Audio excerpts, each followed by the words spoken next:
Welcome to Single Parent Success Stories, a podcast designed to inspire single parents. Here you'll find resources from self-care to finances to parenting and everything in between. Discover what it takes to thrive. Let the stories inspire you to what is possible.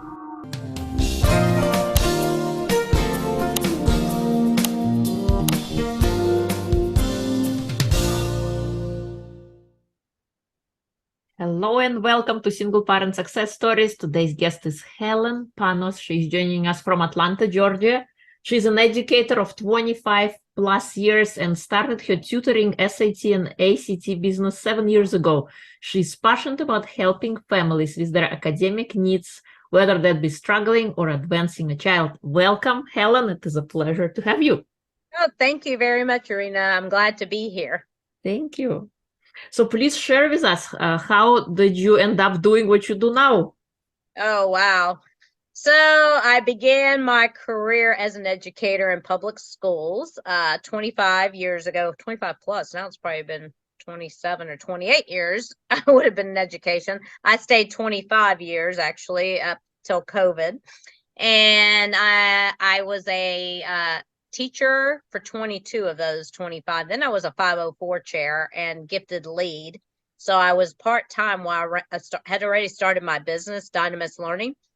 We've just rebranded to Dynamis Learning. It was Dynamis Learning Academy. And I am the owner of a K-12 Tutoring, Advocacy, SAT, ACT prep company. We help kids who are struggling and or getting behind, especially these last few years. And we advocate for parents via the school system, whether that's public or private schools, as there are many things parents are not knowledgeable or aware of when it comes to education. And we are thriving in this area, helping many nationwide. So we are tutoring, we are advocating all at the same time, because you can no longer just tutor kids and not get involved with their teacher, the administrators at that school. And that's a big key to the piece to the puzzle. Right. Thank you. And I think it's important what you do. What kind of things do you find most people come to you with? Oh, gosh. I'd say they realize their child is struggling in something, and then they can't just put their finger on it to see what the problem is. So the first thing they're going to think about is, let's call a tutor, or people tell them that, you need to get a tutor. So that's a perfect place to start for sure. And that's where we do start. And sometimes, because of my experience, when I'm speaking to a parent on the phone, I can already determine what the problem probably is. I will preface that with saying I'm not a doctor, I'm not a psychologist, I'm not a counselor or a therapist. I just have a lot of years of experience. I've heard a lot of different stories, and I see a lot of different things. There's a lot of different scenarios going on, but a lot of them are similar, and they fit into these buckets, I call it.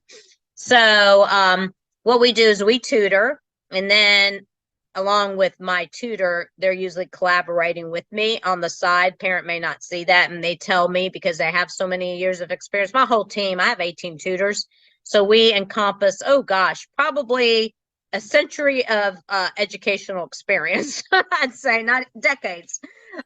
So what I may not know, I know who to go to. So that's why we have rebranded Dynamis Learning, and we talk about it being personalized solutions and resources, support for academic success, because I have people I can refer to, or I may just refer the parent to that person if I don't feel like I can help the parent. But a lot of times I listen to what the parent needs, and I match them up with the right type of tutor that I have. And then that tutor can either solve the problem, which is hopeful that that's what's going to happen. But if we see there's another issue that bothers us, that we feel like now we need to connect with the school, then it may involve going a little further and deeper. So that's how we really resolve the problem, because it may not just be the tutoring that the child needs. Right. There are other components, maybe their emotional well-being or their health that is on the way. And Mhm. You help. ADHD. There's so many things out there today. Gosh, a lot. The biggest things when I was a 504 chair was ADHD was still number one. Dyslexia was coming up quite a bit when I left being a 504 chair, and anxiety, and more so today. I think COVID might have caused a little bit more of that. Plus the pressures of what school systems expect kids to be able to deliver, so that's causing some anxiety too. Do you think schools is expecting too much from kids? Well, every child is not different. I mean, it's not the same, I should say. They're different. And so I'd answer that with yes and no. um, they're, really causing the bar to be way up here, and everybody is not going to go to college. Number one, everybody is not able to get up there.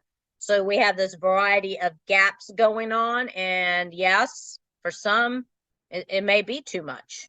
I'd say for maybe almost half the population it is. There's if we're talking about the gifted program and kids that are really advanced, they're not going to have as hard of a time, right? Getting up to that bar. But other kids, yeah. I think sometimes we push kids, and we're pushing the teachers too, to try to get them to get to a certain place. And as my husband always says, and he's a finance person, there's this bell curve. And that applies to education as well. And everybody is not up here on the bell curve. Some of them are down here, and some are right here, right in the middle. So everybody is not going to be able to reach this bar they're talking about. And do they have to? No, not necessarily. There's all these colleges out there. There's a variety of colleges now. There's, some colleges will let you do all virtual classes if you can nowadays. And there's small colleges. There's big colleges, as we know, like University of Georgia, Georgia Tech. Not everybody has to go to those colleges. And I think there's this myth out there about why we're pushing. I mean, you got to ask yourself, why are you pushing your child to that level? Everybody does not need to be there. Right.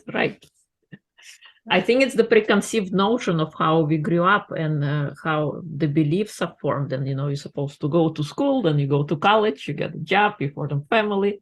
And I think that this has been for a long time how it's been the path.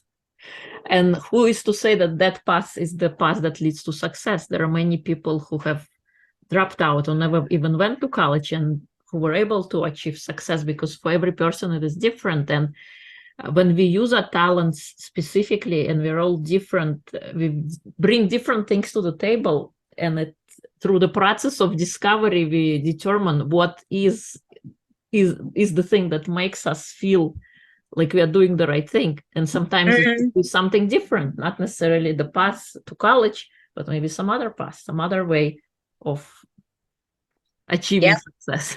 And my twin, for instance, he never went to college. He makes more money than I do. I have, gosh, how many degrees? He's a realtor. And he's been doing this since he was 19. He started in college, and actually back then got Georgia State University. I kind of laugh about this now. He got them to do something through American University in New York so that he could do it virtually. Back then, I'm talking years ago, okay, back in the 80s. And so virtual was around back then, by the way. And I actually did my educational leadership degree that way, where we went in person, some of it, and we did it virtually, some as well. And that was back in 2009. Oh, wow. So virtual is not a new thing, but it's definitely much more so. And all that with COVID, I guess, brought it to light. So, you got a lot of kids that have social anxiety. They may do much better virtually all the way 100% and not have to go into colleges at all. But it's funny how we push children today and parents think they have to get them into these top-notch colleges for them to be successful. That wasn't going on during our time, right? I didn't think about, if I didn't go to Georgia Tech, I wouldn't be an anybody, right? It is a lot about, that's why my company also does, we believe in preteen and teen planning, because we feel like in 7th and 8th grade, this is a good time to be talking to the children and looking at, where do you want to go? Doesn't mean you have to make this final decision now in 7th and 8th grade, but where do you want to go? What's all involved in what you're doing right now? And where are your interests? And then we set a path in high school for that, because maybe they don't need to be in all these AP classes. That's not for them. Everybody does not need to be in advanced placement classes. So, and maybe you take some AP, but in some other type of classes. You don't have to be straight out AP, because that's going to cause some anxiety. And is your child able to handle that all the way through 12th grade? Because 11th grade is one of your hardest grades. And that's what I'm saying, is a lot of kids are hitting the wall in 11th grade. So if you pre-plan, we just did a pre-planning session with a young lady who's in 8th grade, who is doing NCAA volleyball. So she's really great at volleyball.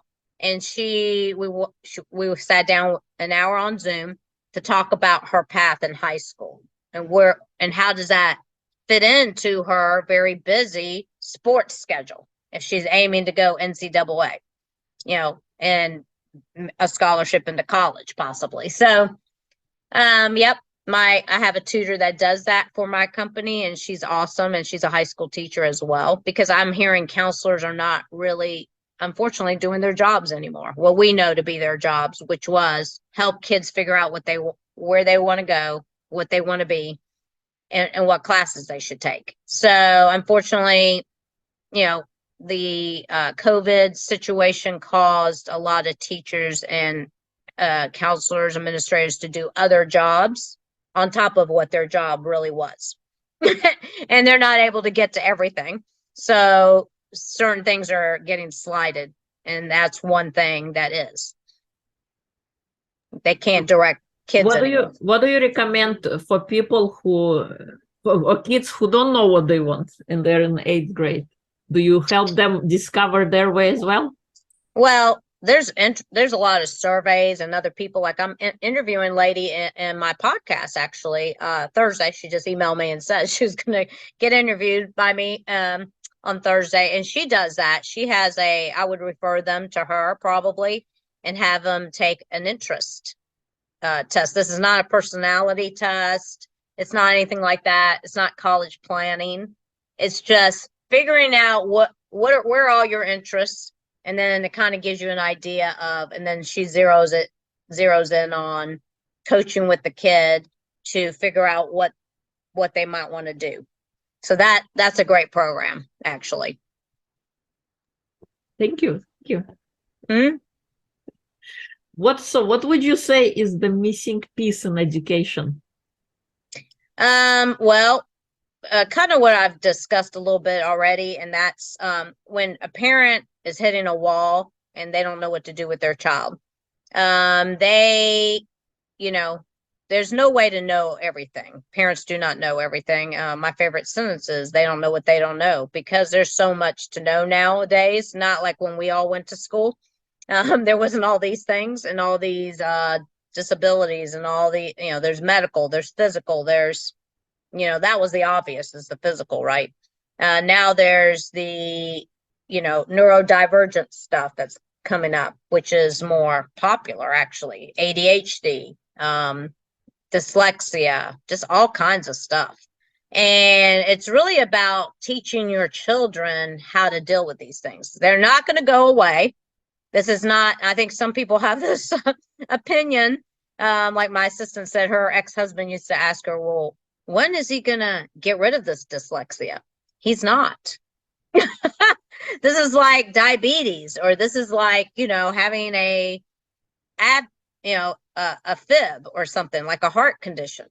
It's not going to go away. So the myth is they think that things are going to get better. So when you see your child struggling with something, don't assume it's just going to go away. It's probably not. It's kind of like, I like to compare it to, I say, when you go to the doctor, right? You have this thing that will not go away, and you can't resolve it yourself. You've tried. maybe with at-home remedies or whatever. So it could be something a little more serious. Not saying it's deathly serious, but it could be a little more serious, right? And you need a expert to help you figure it out. That would be a doctor, right? So we have experts like myself who have seen a lot of situations, hear a lot of things, and we kind of analyze the situation academically and figure out, is there something else possibly going on with your child that you didn't think they might have? I have one right now, a kindergartner, who I've even asked the ER doctor, that's her mother, you know, do you think possibly your child has ADHD? Because I'm seeing some signs while I'm tutoring her. And this is just an example. And she's like, oh, no, I don't think she has ADHD. Okay. I want to second guess that because I'm thinking she might.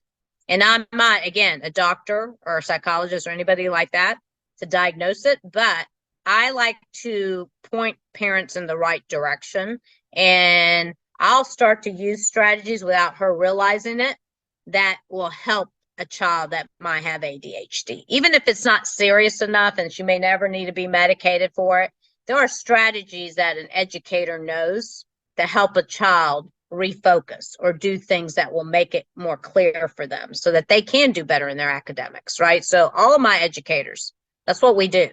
We look at what might be going on, and because we have all this decades of experience, if I don't know it, I'll reach out to one of my other tutors, like I did yesterday when I got a phone call from a parent about their child and how they're not knowing their sounds, and they're in kindergarten and they're going to be going to first grade, and she's already concerned. She wants to jump on that and get some tutoring.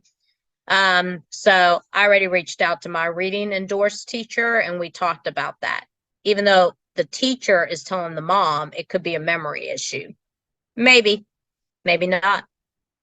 So it may just be because they go to a Montessori school, and she finally admitted to me that the teacher has an accent. And I said, well, that could even be bothering your child. It could be as simple as that. It's the environment. It could be the environment. So I even found out from this kindergartner I'm tutoring that she's talking in class, and she's coming home, and she's very intelligent, and she's come because I'm tutoring her to get her in the gifted program to show her those kind of strategies, those test taking strategies that are different from an Iowa or a typical achievement test. This is a mental abilities test. And so she it came to light, she was honest, and it came to light that she says, I said, why are you not finishing your packets at school? And she goes, because I'm talking sometimes. This is a little 6-year-old. And I'm like, well, that needs to stop. And so I said to her mom, connect me with the teacher. I want to be on an email. I want you to approach her, and she might need to be moved. And she's like, well, I don't think they're going to move her because there's other kids that are weaker than her. I said, no, no, no. You have a right as a parent to ask for your child to be moved to the front of the room. This may solve her entire problem. I said, don't think that they're not going to do it. And put me on the email, because when you put me on the email, I'm going to pipe up as an educator. I'm going to let them know I'm an educator, and she's to do that. It's that simple. Seriously, Irina. We're going to see if that resolves the problem, because if it doesn't, I've even asked her to write down every day when she gets home and she's eating her snack. I said, I need you to write down like 3 or 4 sentences. What did you learn today that was interesting to you? Because I think there's a memory thing going on because she's not able to recite things to me while I'm tutoring her. And there could be a short-term memory thing going on, or ADHD. So I'm going to see this week when I go in on Sunday, she was to come home every single day and write down something she could tell me she learned that was interesting. And she's going to have to hold that in memory all day, right? I said, you can jot down some notes during the day, and if that's going to help you remember. You'll see. I can't wait to go in there on Sunday. She's got to document it for 5 days. I love it that even a 6-year-old you're able to, communicate and have her do that. That's amazing. Yeah. And I like yeah. Because I great. think her mom has had her tutor since she was 2. So I'm wondering if some of that is she's got a crutch, right? Knowing tutors are going to assist her, because what the teacher sees already, and we try to get her elevated. So they have her on the side, giving her extra work that's more advanced. Yet what the teacher noticed, she said to the mom, was she's looking around at everybody else, more interested in what they're all doing. I'm like, and then she's not really getting it done. And then she admitted to me when she was given 6 questions, I said, oh, did the teacher grade it right then and there and give it back to you? She goes, yes. And how many did you miss? 2. I mean, she's very honest. I go, 2 out of 6. That's not too good. So now we got to get down to what's really going on there, because there's something going on. I haven't put my finger on it yet, but I will. I told her I'm going to come in and observe her. I said, you don't know what day I'm going to come in. So you need to be paying attention to your teacher and not talking to your friends. And now I didn't want to freak her out and her be paying attention to the door, right? Thinking I'm going to come in, because I said, I'm going to surprise you one day. And then I said, oh, but it's not going to be this week. Don't worry about it. It's not going to be this week, and it's not going to be next week. So I want you to pay attention to your teacher, because I want to get this information from her, and I want her to pay attention. I don't want her looking at the door thinking I'm going to come in. So I just want her to pay attention for at least 2 weeks so she could document so I can kind of get a better picture, since I'm not there, right? Parents are not there. Who's your best? Where's your children the most? At school, more than you see them as a parent, and more than we see them as a tutor. So I have to put all these pieces together like a puzzle to try to figure out what's going on over there. And then the last big piece is the teacher herself. And I asked permission for the parent to connect me to the tutor, to the teacher, because I got to get permission to be able to talk to them. Right. It's the big piece is the educator, the teacher that sees your child all the time, because she'll tell you exactly what's going on. She already knows it. It's just a matter of, she don't have time to be emailing all these parents and telling you what's going on. So I may even go in there for a conference with the parents, because now they're going to talk differently to me as an educator as well. I'll get a lot more out of them than you will as a parent. I guarantee you. I've gotten some interesting things. Yesterday, one of my tutors calls me. She goes, I need to talk to you about this teen. I said, okay. A quick story. So what happened was, she helps him with Spanish. Sometimes she helps him with, I think it's biology. And he's in 9th or 10th grade, but he's in advanced. He's gifted. And apparently there was a group project going on. And she was helping him with Spanish. And she looked at that document. And even though it was a group thing, she still looked at the entire document. We don't tutor them all. We just tutor this one boy. And apparently somebody, when they turned it in, because it was a teacher work day yesterday, somebody turned in something that was either thought to this teacher that it was plagiarism, or something, some verb tense was being used in Spanish that was way above their level, right? So then they started looking further. And then she emails my tutor, because she knows they're in the same system, because she's already connected with them. And she goes, did you tell them to use this word or do this or this, right? And she goes, no. And I double checked. She goes, Helen, I went back and I looked, and I remember, no, I didn't do that at all. And apparently they're in trouble, because somebody in that group, and we don't know that it's the one we're tutoring, used something out of somewhere. And I'm pretty sure, because I know this high school really big on, they use Turnitin, which is plagiarism. They look for plagiarism that way. So I even ran my specialist degree off of that program. So because it was a group paper that we worked on to make sure nobody plagiarized before we turned it in. Because I can't speak for other people in my group, right? Same thing with teens and anybody else that works in the group. So now they're in trouble, I'm pretty sure. I haven't heard from the parent yet, but my tutor called me to tell me, yeah, I got the call from this teacher. She emailed me. And I could tell you I did nothing wrong. And I'm not sure that the student that we're tutoring did either. But somebody in that group did. Now they're going to probably be called down to the principal's office and get in a little trouble. Because I haven't heard from the parent yet. So it may not even be the student that we tutored, but he's a part of that group. So something for parents to be aware of, that can happen. Yeah, thank you. That's because they're doing more and more group work now, right? The last 2-3 years, they probably were not. They were keeping them separate. Right. So now we're back to group work. And that's something to keep an eye on. Yeah.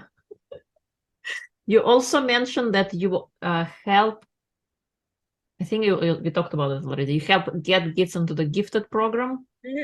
Yep. And I have that knowledge. I have that experience of 9 years. I was a gifted lead in a public school system.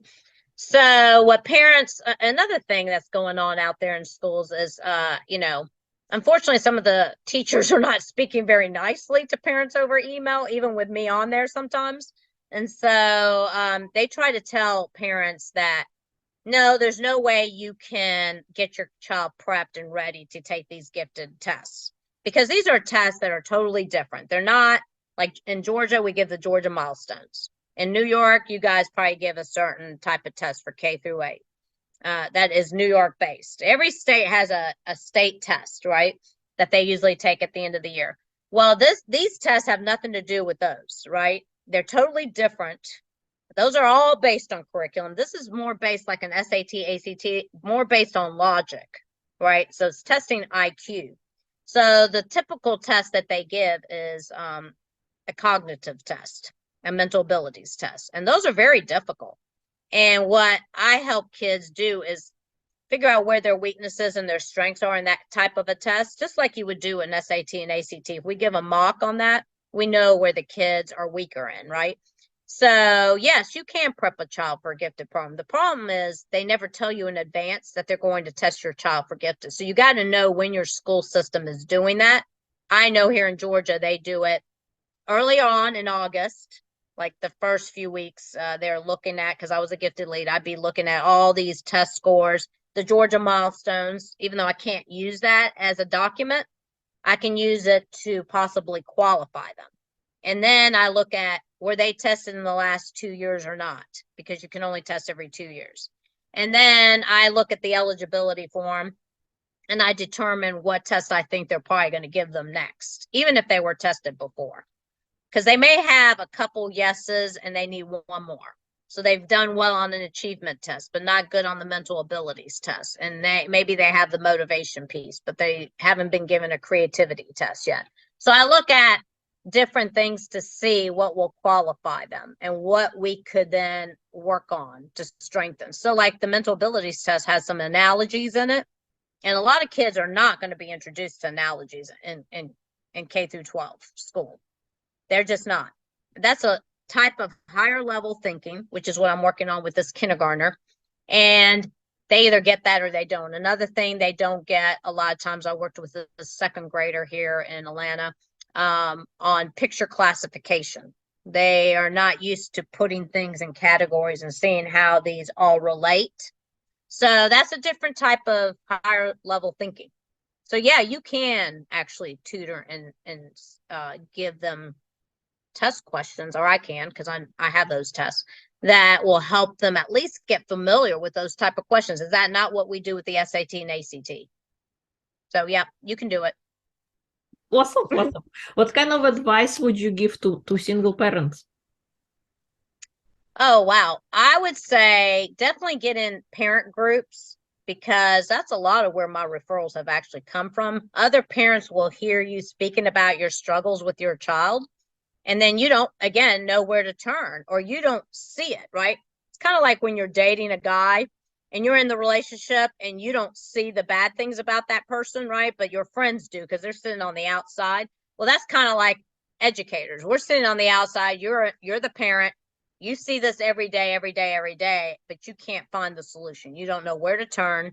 So I'd say parent groups are terrific, because other people are in there, like educators might be in there. I've gotten a lot of referrals from educators because they're in these parent groups with parents, and they're like, wow, this parent really doesn't see this, and they don't know any better.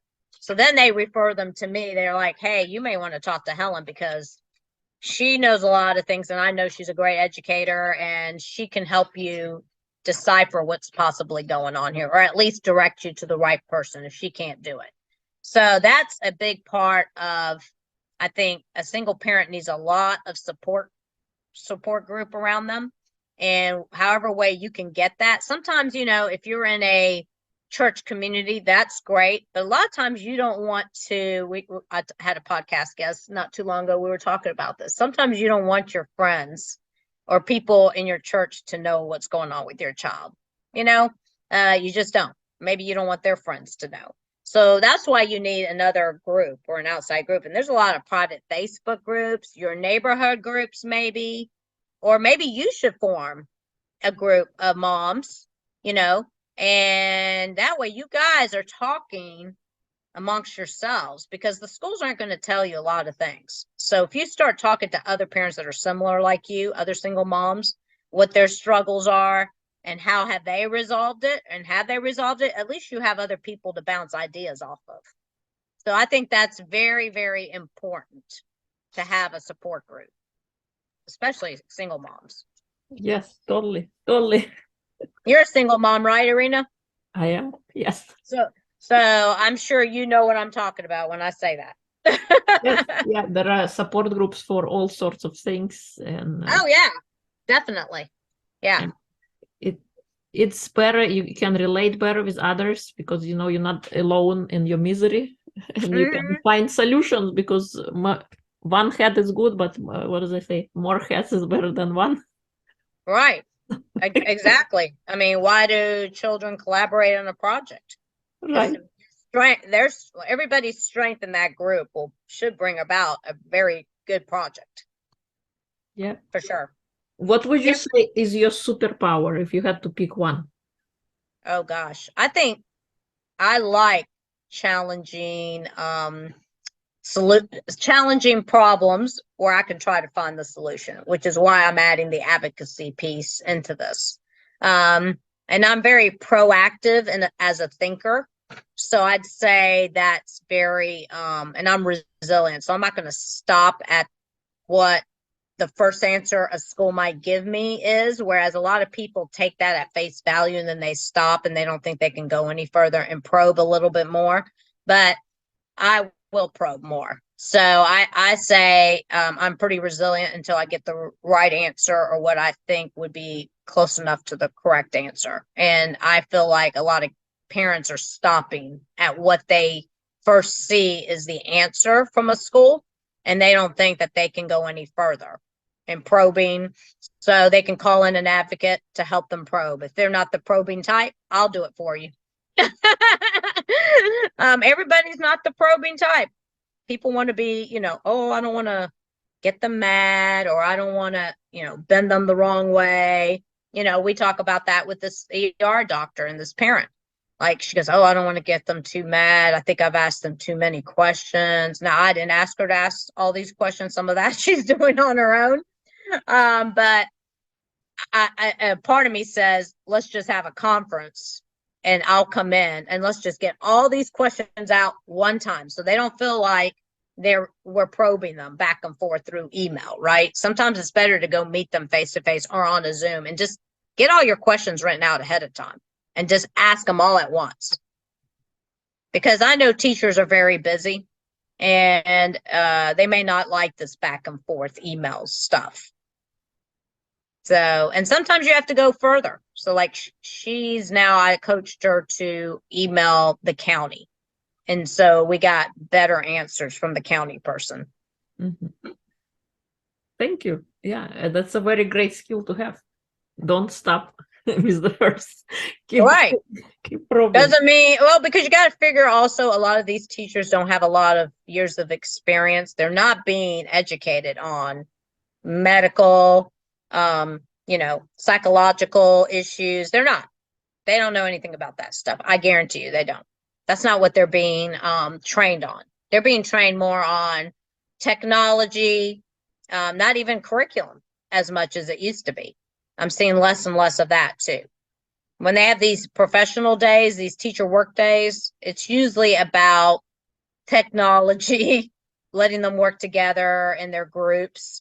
You know, as teachers, it's usually that kind of stuff. They're not talking about how do we find strategies to help this ADHD child, or how do we do this?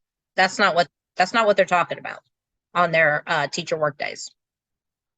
So you're going to have an advocate, because otherwise I'm afraid kids are getting left behind. I hate to use that word and that phrase, but they're going to be left behind if you are not advocating for your child in this day and time.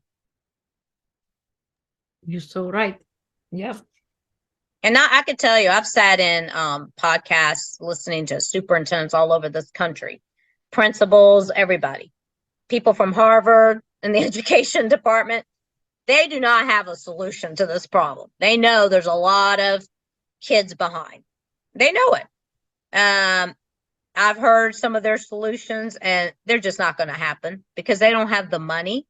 They have other issues where they try to offer tutoring, but teachers are burned out. They're not going to stay after school and do it for them. Not the way that it used to be.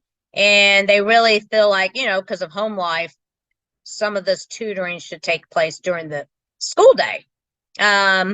Because they can't trust that kids are going to go home. If they pay for it, the kids are going to go home and do it with the tutor, right? So, and they're not willing to pay. I mean, I'll just be honest. They're not going to have the money to pay. Some of them still have grants from our federal government that they got to use up by 2024, and they're still trying to figure out. They don't have a plan. They're still trying to figure out how to use that money to help kids. And they're talking about stuff I've already figured out, this advocacy piece, but that it's just not, I don't see it happening in these schools the way it should. Unfortunately, somebody really needs to be hired to be in charge of that in every school for it to happen. Yes. You're so right. The missing piece is advocacy, is knowing, what is available, and sometimes from schools you're not even gonna know, if you can probe further, or what resources or answers you can get. So thank you for doing the work you're doing and shining a bright light and giving parents this opportunity to help their kids. Is there anything I haven't asked that you would like to share? No, I think we covered it all. It's all about tutoring with advocacy, and I have a different package for the advocacy part that I do for tutoring, but sometimes it takes both to get the result that we're looking for your child. And as many situations as there are out there, there's that many different solutions. It's amazing.